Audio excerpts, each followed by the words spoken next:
নমস্কার, আমি নয়ন রায়। গোটা নির্বাচন প্রক্রিয়ায় সরকারের ভূমিকা এবং ক্ষমতায় আসা তৃণমূলের বিষবৃক্ষ উবড়ে ফেলেছে ভারতীয় জনতা পার্টি। আর মানুষ ভোট দিয়েছে এবং 1 মাস এখন হয়নি, না আজকে 1 মাস বোধহয় হলো সম্ভবত। হ্যাঁ, 4 তারিখ, আজকে 4 জুন, তাই তো? 1 মাস। এই 1 মাস সময়কালে দামোদর নদ দিয়ে অনেক জল বয়ে গেছে। বেশ কিছু ঘটনা ঘটছে যা অনভিপ্রেত নয়, কাঙ্ক্ষিত নয়। এবং বর্ধমান শহরে যে ঘটনা ঘটেছে তেলিপুকুরের কাছে, তা আমার মনে হয়েছে যে 4 নম্বর মণ্ডলের যে সভাপতি রাজু চন্দ্রের সঙ্গে একবার কথা বলা দরকার আছে। কি ঘটেছিল? রাজু চন্দ্র যে 4 নম্বর মণ্ডলের সভাপতি, আপনাকে স্বাগত অভিনন্দন। আপনি বোধহয় প্রথম আমার অফিসে এলেন, আপনাকে তার জন্য স্পেশাল থ্যাঙ্কস। আপনি আমাকে বলুন যে আপনারা যে গণতন্ত্রের কথা বলছেন, যে সুরক্ষার কথা বলছেন, যে মানুষের কথা বলছেন, উন্নয়নের কথা বলছেন, কিন্তু হঠাৎ করে যে ঘটনাটা ঘটলো তেলিপুকুরে, কেন ঘটলো? দেখুন, প্রথমত তৃণমূলের জামানায় তো গণতন্ত্র বলে কিছু ছিল না, ওটাকে তো নষ্ট করে দেওয়া হয়েছে। যেখানে জনগণ নিজের কথা বলতে পারত না, যেখানে জনগণের কোনো নিজের স্বাধীনতা ছিল না, সেখানে গণতন্ত্রের কি ভূমিকা থাকতে পারে?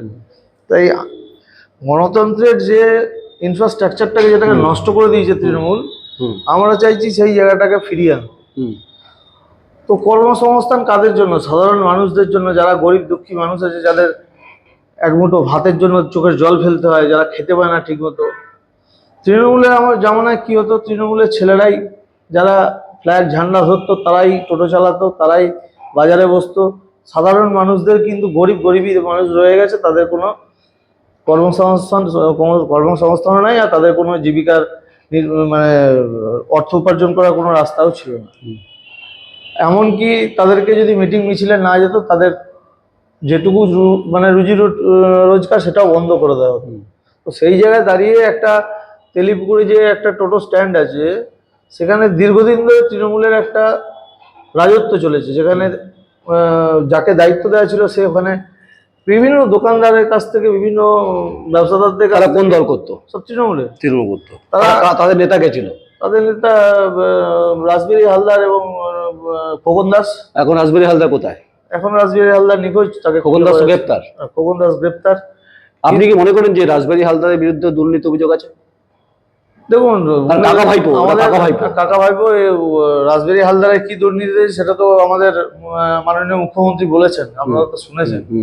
আমিও জানি, আপনিও জানেন। শ্রী সাথী ফাউন্ডেশনের নামে কোটি কোটি টাকার দুর্নীতি আছে, এবং পুরো বালিঘাট ক্যাপচার করা ছিল। তারা নিজেরও ঘাট আছে, ঘাটের সঙ্গে যুক্ত আছে, অবৈধ বালিঘাটও আছে, এখনো সেগুলো চালু আছে, চলছে। তাহলে রাসবিহারী হালদারকে, তিনি যুব সভাপতি, তিনি মেম্বারে প্রার্থী হয়েছিলেন, তিনি কার্যত এই মুহূর্তে শহরে নেই, শহরে বাইরে রয়েছে, তার বিরুদ্ধে আপনারা কোনো ব্যবস্থা নিয়েছেন দুর্নীতি পরিপ্রেক্ষিতে?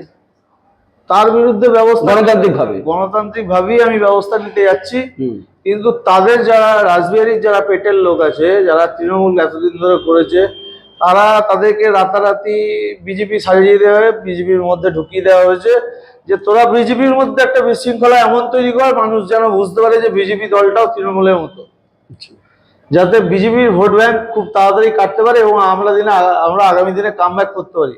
কিন্তু সেটা সেগুড়ে বালি। জনগণ ওদের তৃণমূলের অত্যাচারে বিজেপিকে ক্ষমতায় নিয়ে এসছে।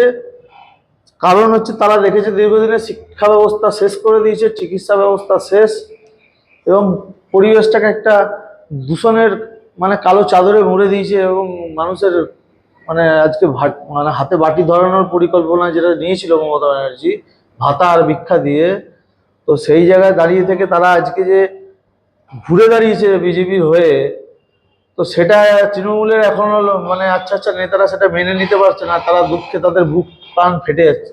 তো তারা কি করছে, এরকম ক্যাডারদেরকে লেলিয়ে দিচ্ছে বিজেপি সাজিয়ে, যে বিজেপির নেতা মন্ত্রী যারা আছে, যারা লোকাল, যারা বিজেপির যারা দীর্ঘদিন ধরে করে এসছে, দিনের পর দিন বাড়ি ছাড়া থেকেছে। আমি রাসবিহারী হালদারের মানে জন্য 1 বছর 2 মাস বাড়ি ছাড়া ছিলাম। আমার ছেলে থ্যালাসেমিয়া পেশেন্ট, তার শরীরের অবস্থা খারাপ হয়ে গেছিল, তবু তাকে আমি কোনো হেল্প করতে পারি নাই। হয়তো আমার মা বাবা না থাকলে হয়তো ছেলে মারাও যেতে পারত। সেখানে আমার শুভেন্দু অধিকারী, উনি আমাকে হেল্প করেছিলেন। উনি আমার ছেলের চিকিৎসার জন্য আমাকে কিছু অর্থ আমাকে হেল্প করেছিলেন। তো উনার মতো মানুষ যখন যেটা বলে দিয়েছে সেই অনুযায়ী কাজ চলবে, কোনো দুর্নীতি চলবে না, কোনো সিন্ডিকেট চলবে না, আর বালিঘাটে কোনো রকম তো সিন্ডিকেট আমি হতে দেবো না। আচ্ছা, আপনারা আমাকে বলুন যে অবৈধ বালি খাতের ব্যবসার সঙ্গে রাসবিহারী হালদার আরো অনেক স্বনামধন্য ব্যক্তি আছে যারা ফুলে ফেপে উঠেছে।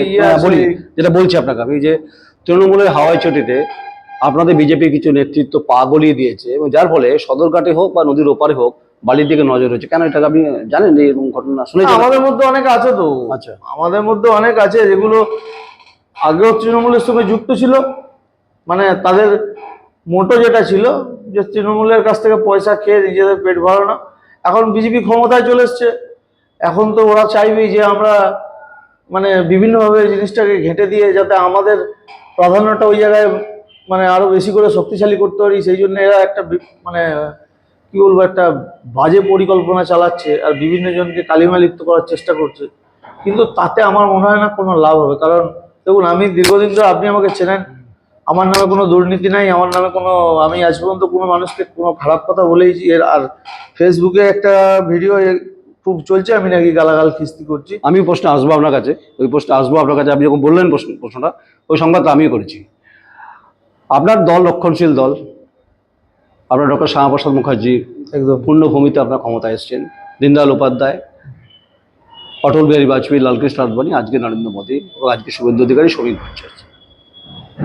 যে ভাষায় আপনারা কথা বলেন সেটা আপনাদের সভাপতিকে দেখলে শিক্ষা নেওয়া উচিত। অত্যন্ত মাধুর্য, অত্যন্ত কবিতা সাহিত্যিক জগতে মানুষ, অশ্রাব্য কথা উনি বলেন না। তো আপনার এই প্রকাশ্য দিবালোকে সূর্যের গনগনে তেজে রাজুচন্দ্র আপনি যে ভাষাগুলো প্রয়োগ করেছেন, এটাতে আপনার কি মনে হয় কোথাও আপনার ভেতরে কোথাও ব্যথা দিচ্ছে এই ঘটনা? না, এটাতে আমি হয়তো নিজের রাগটাকে সম্ভ্রম করতে পারি নাই, তার জন্য বেরিয়েছে মুখ থেকে, তার জন্য আমি দুঃখিত। কিন্তু তার আগে আমার মা বাবা যে আমাকে জন্ম দিয়েছে, যে মা, তাকে যদি আমার সামনে দীর্ঘদিন ধরে তৃণমূলের আমল থেকে গালাগাল খেয়ে আসছি, আমার কাছে রেকর্ড আছে ফোনে। না, আমি ওটা রেকর্ডে যাচ্ছি না, আমি বলছি যে আপনি দুঃখিত তো, কারণ যে ঘটনা ঘটেছে, আমি এই অশ্রাব্য শব্দ যা বাংলায় কান পাতলে অস্বস্তি হয় আমাদের মতো সাংবাদিক, অনেকেরই সমস্যা হয়, যেহেতু আপনাদের পার্টির একটা অনুশাসন বলে ব্যাপার আছে। কিন্তু দাদা, এই গালাগালগুলোই আমাকে কন্টিনিউ দিয়ে গেছে, সেই কারণের জন্য আমি বলেছি হ্যাঁ আমি এগুলো। তোমাদের যদি মনে হয়, তৃণমূলের যদি মনে হয় যে আমি এগুলো, তাহলে আমি এগুলো। কিন্তু আমি সাধারণ মানুষের উপকারের জন্য আমি সেখানে আপনি গেছিলাম। ভবিষ্যতের ক্ষেত্রে সতর্ক থাকবেন শব্দ চয়নের ক্ষেত্রে? নিশ্চয়ই থাকবো, কারণ আমি এতটা মাথা গরম করার ছেলে না। আর মাথা গরম যদি কেউ মানুষকে দীর্ঘদিন ধরে করে থাকে, সেটা তৃণমূল করেছে, কিন্তু তাতেও দাঁতে দাঁত কামড়ে আমরা বিজেপি পার্টিটা করে গেছি। কোনোদিন কোনো তৃণমূলের নেতা বা কোনো কর্মীকেও আজ পর্যন্ত গালাগাল দিই নাই। কিন্তু তৃণমূল হেরে যাওয়ার পর বিজেপি হয়ে তারা যদি আমাদের বিজেপির ছেলেদেরকেই গালাগাল খিস্তি করে, সেই জায়গায় দাঁড়িয়ে নিজেকে ছোট মনে হয় না? দেখুন, সেগুলো রুচি। তৃণমূল যখন ছিল তৃণমূল তখন গালাগাল দিয়েছে, আজকে তৃণমূল বিজেপি সেজে রাতারাতি গেরুয়া আবির মেখে বিজেপি হয়ে যদি আমাদেরকেই গাল দেয় মা বাবা তুলিয়ে, তা সেই জায়গায় দাঁড়িয়ে তখন নিজেকে কি মনে হয়, মানে নরকে কীট মনে হয় তো। কারণ এতদিন ধরে এত কিছু হারিয়ে, এত কিছু সমস্ত নিজের শরীরে 12টা বাজিয়ে আজকে বিজেপি করেছি, নিজের সর্বস্ব বিলিয়ে বিজেপি করেছি, ভারতীয় জনতা পার্টি করেছি। কাকে দেখে করেছি? নরেন্দ্র মোদীকে দেখে করেছি, অটল বিহারী বাজপেয়ীকে দেখে করেছি, শ্যামাপ্রসাদ মুখার্জিকে দেখে করেছি, দীনদয়াল উপাধ্যায় জিকে দেখে করেছি। আর আমাদের সর্বোপরি আমার এখানে যে জেলা, আমি আপনাকে বলি, এই শহরে স্টেশন দখলদারির চেষ্টা চলেছে। এই শহরে যারা তৃণমূলের ত্রাস ছিল তাদেরকে মালা পরানো হয়েছে, এবং বিভিন্ন ব্যবসাদারদের কাছে অভিযোগ আছে, অভিযোগ প্রমাণিত। আমি প্রমাণ করতে বসিনি, আমি বিচারক নই। বিভিন্নভাবে যারা এই সারখানাগুলিতে আছে, বেশ কিছু তৃণমূল কংগ্রেসে যারা খোকন দাসের লেটার বাহিনী ছিল, তারা রাতারাতি ভেগদারি হচ্ছে রে আপনার ব্রাহ্মণ হয়ে গেছে, ভেগদারি ব্রাহ্মণ আর ভেগদারি বিজেপি হয়ে গেছে। এটা তো কালচার না আপনাদের। দেখুন, আমি একটা কথা বলি, আমাদের যিনি বিধায়িকা মৌমিতা দি, উনি খুবই ভালো মানুষ এবং খুব সাদা মনের মানুষ। তো উনি একজন জনপ্রতিনিধি, উনি তৃণমূল কে বিজেপি কে সিপিএম কে কংগ্রেস, ওনার কাছে এটা ম্যাটার করে না, ওনার কাছে জনগণ ম্যাটার করে। তো উনি দেখছেন যে আমার কাছে সবাই আসছে। আমি ওনার কথা বলিনি, আপনার কিছু নেতৃত্বের কথা বলছি, যে যারা এই কাজগুলো করছে। আমি বিধায়িকাকে চিনি, বিধায়িকা সংবেদনশীল, তিনি লড়াই করেছেন, তিনি জিতেছেন, তৃণমূল অপশাসনকে তিনি বলি আমি। তো উনার কাছে এরা কি করছে, তৃণমূলের যারা আছে তারা দল বেঁধে বিজেপি সেজে গিয়ে একটা কমপ্লেন করছে যে আমাদের মা বোনদের উপর অত্যাচার চলছে, আমাদেরকে ঘর পুড়িয়ে দেওয়া বলছে। কিন্তু আলটিমেট ম্যাটারটা হচ্ছে যে তারা বিজেপির সময়ে বিজেপির ছেলেদেরকে অক্টোপাস ড্যান্স দেখাবে বলেছিল 4 তারিখের পর। সেটা কি ড্যান্স? আপনার এই কথা শুনে না, উল্টো দিকে একজন গেস্ট বসে আছেন, সিপিএম এর দীপঙ্কর দে বসে আছে, তিনি হাসছেন। ওনাকে আমি লাইভে নিয়ে আসবো। তো অক্টোপাসের ড্যান্স, না আপনি ডান্সিং বার্ড দেখেছেন? মেমারি থেকে ডান্সিং বার্ড চলতো, জানেন তো? যেখানে এক সময় না, আমি জানি না, আমি জানি না। আমি বলছি আপনাকে, সেটা হচ্ছে যে, আপনাদের রাজবাড়ী হালদার ওখানে প্রার্থী ছিল, ডান্সিং বার্ডটা বোঝেন তো? ডান্সিং বার্ড, ডান্সিং বার বুঝি। অক্টোপাসটা ঘুরিয়ে ফিরিয়ে ব্যাপার। কিন্তু আমাকে বলুন যে হঠাৎ করে কালকে সদরঘাটে রাত্রেবেলা টর্চ মেরে 100 টাকা করে লরি পিছু নিচ্ছে কেন? সরকার কি বলেছে? টোল হবে না, টোল হবে না, এটাই কালচার, এটাই চলছিল। এটা চলবে কি চলবে না, এটা বন্ধ হবে এটা মানে আমি তো টোটালি ভাবে বন্ধ করতে চাই, এবং প্রশাসনকেও বলেছি যে ওই জায়গাগুলোতে ইমিডিয়েট ওখানে পুলিশের পাহারা বসানো হোক। কারণ দেখুন, গাড়ি পাস করার দায়িত্ব পুলিশের, সেখানে আম পাবলিক কি করে পাস করতে পারে? আপনি দেখেছেন টর্চ মেরে পয়সা নেওয়া হচ্ছে? দেখেছি, সেই সংবাদ আমি করেছি, আপনি দেখেছেন? সেটাও সাজানো, সেটাও রাজবিহারী হালদারের লোকেরা সাজিয়ে গুছিয়ে সেই জিনিস করিয়েছে। আর যারা করছে, যারা অরিজিনাল টোলটা তুলছিল, তারাই এটা করিয়েছে, এবং তারা পরবর্তীকালে ধরাও পড়েছে। কিন্তু তারাই আবার মমিতাদির কাছে গিয়ে বলছে যে আমরা দিদি বিজেপির, কেউ বলছে আমি ভাইস প্রেসিডেন্ট, আদৌ সে আমার কাছে, আমি তো মন্ডল সভাপতি, আমার কাছে তো মন্ডলের লিস্ট আছে। তারা বিজেপি, আপনি যাদের বিরুদ্ধে অভিযোগ করছেন আমি তাদেরকে ডাকবো লাইভে। আমার এটা উচিত, গণতন্ত্রের ফোর্থ পিলারের ভূমিকা হচ্ছে পক্ষ বিপক্ষের মত থাকে, যেটা আমি সবসময় প্রকাশ করার চেষ্টা করি। তাই আমার আবেদন রয়েছে, যার বিরুদ্ধে রাজু চন্দ্র অভিযোগ করছে নাম না করে, আমি তাকেও ইনভাইট করছি, আপনি আসুন, গোটা ঘটনাটা আপনি ব্যাখ্যা দিন, আমাকে বলুন, আমি শেষ করবো গোটা বিষয়টাতে। আপনারা কি চান এই মুহূর্তে? শান্তির পরিবেশ চান, নাকি দখলদারি, বালি দখলদারি চান, নাকি সিন্ডিকেট আর চলবে, কোনটা চান?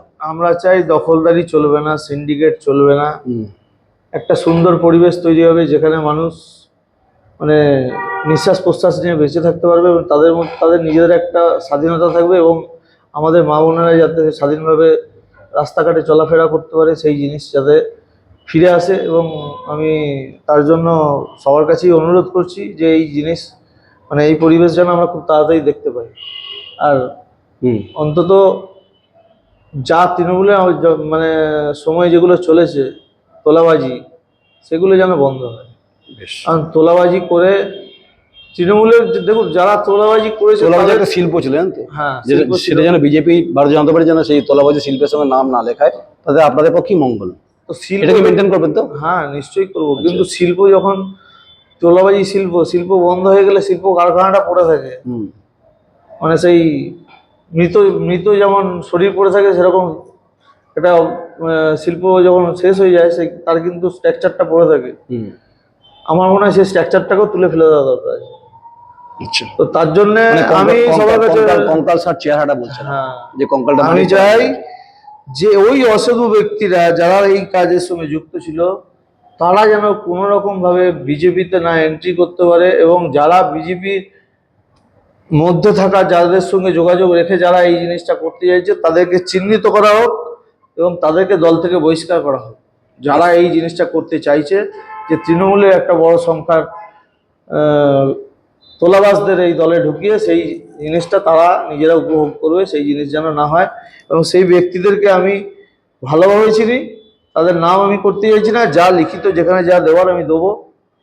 আমি মুখ্যমন্ত্রীর কাছে অনুরোধ, এই ব্যক্তিগুলোকে যেন ইমিডিয়েট তাদের বিরুদ্ধে ব্যবস্থা নেওয়া হয়, কারণ এরা থাকলে বিজেপিটা 5 বছরে হয়তো আর টিকবে না। ভয়ঙ্কর কথা বললেন রাজু চন্দ্র, আপনাকে অনেক অনেক ধন্যবাদ, অভিনন্দন। কিন্তু যার বিরুদ্ধে অভিযোগ করলেন, যাদের বিরুদ্ধে অভিযোগ করলেন, আমি তাদেরকে আবার বলছি, দা কোয়ারির মাধ্যমে আপনারা রাজু চন্দ্রের যে বক্তব্যের পরিপ্রেক্ষিতে যদি আপনাদের কোনো বক্তব্য থাকে, গণতান্ত্রিকভাবে এটা চয়েস হওয়া উচিত, আপনারা আসুন আমার অফিসে, আমি নিশ্চয়ই আপনাদের কথা শুনবো। আর তৃণমূলে হাওয়ায় চটিতে পা গলাবেন না। তবে তিনি যেটা বললেন, যে ভাষায় তিনি কথা বলেছেন সেটা কাঙ্ক্ষিত ছিল না, সেটা উনি তার জন্য দুঃখ প্রকাশ করেছে। আসলে কি হয়, শব্দ বেরিয়ে গেলে না, শব্দ রিটার্ন চলে আসে না, কোনো ব্যাক করে আসে। তাই সরকার সুশাসন প্রতিষ্ঠা করবে, এটাই হচ্ছে পশ্চিমবঙ্গের এই মুহূর্তে বিজেপির কাছে আমাদের আশা করবে সবাই। আপনারা সঙ্গে থাকুন, আপনারা কমেন্টস করুন। নমস্কার, আমি নয়ন রায়।